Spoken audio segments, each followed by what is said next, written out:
పల్నాడు ప్రాంతంలో ఒకసారి చూస్తే అధ్యక్ష గుడిజాల కానీ మాచర్ల కానీ లేకపోతే రాయలసీమ 89-94 మధ్య ఉన్న ఫ్యాక్షన్ కానీ తర్వాత ఉన్న ఫ్యాక్షన్ కానీ చంద్రబాబు నాయుడు గారు ముఖ్యమంత్రి అయితే చాలా కంట్రోల్ అయిపోయింది. టీడీపీ ప్రభుత్వం ఉన్నప్పుడు కంట్రోల్ అవుతుంది, వార్ల అధికారం వచ్చినప్పుడు అధ్యక్ష అది వికటాటహాసం చేస్తూ ఉంది. గురజాల్లో 19-24 మధ్య 11 మంది తెలుగుదేశం పార్టీ కార్యకర్తలను చంపారు అధ్యక్ష. ఒకళ్ళు ఇద్దరు కాదు, 11 మంది. 30 సంవత్సరాలుగా నా రాజకీయ జీవితంలో నన్ను భుజాలపై మోసిన నా అన్నల్ని తమ్ముల్ని నడి బజార్లో గొంతు కోసి చంపారు.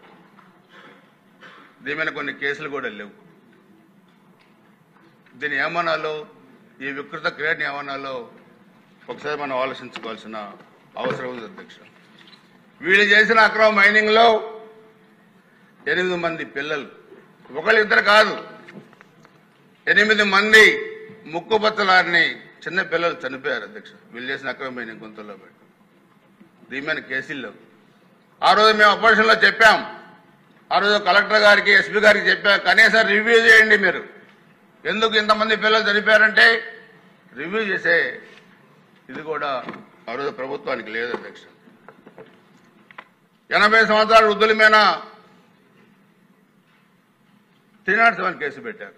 తురకపాలెం విలేజ్లో ఒక మైనార్టీ కుటుంబం మీద 80 సంవత్సరాల వృద్ధ దంపతుల మీద 307 కేసు.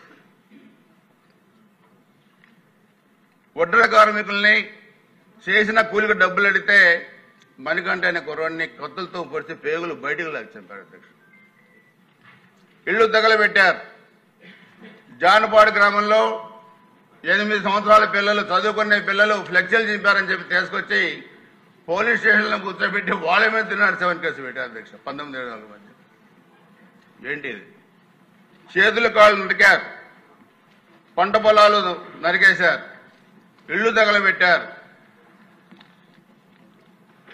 ఇది చూస్తే అధ్యక్ష నడి బజార్లో సైదా అనే ఒక ముస్లిం కార్యకర్తని ఏ విధంగా కాల్చి విరగొట్టారో ఆ రోజు దారిని పోతున్న ఒక వ్యక్తి వీడియో తీసి పెట్టాడు అధ్యక్ష సోషల్ మీడియాలో.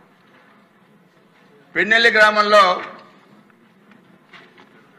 విక్రమార్కుడు అనే ఒక సినిమా గుర్తొస్తుంది అధ్యక్ష. దాంట్లో ఈ అసెంబ్లీలో నాకు చెప్పాలా వద్దా కూడా నాకు అర్థం కావట్లా,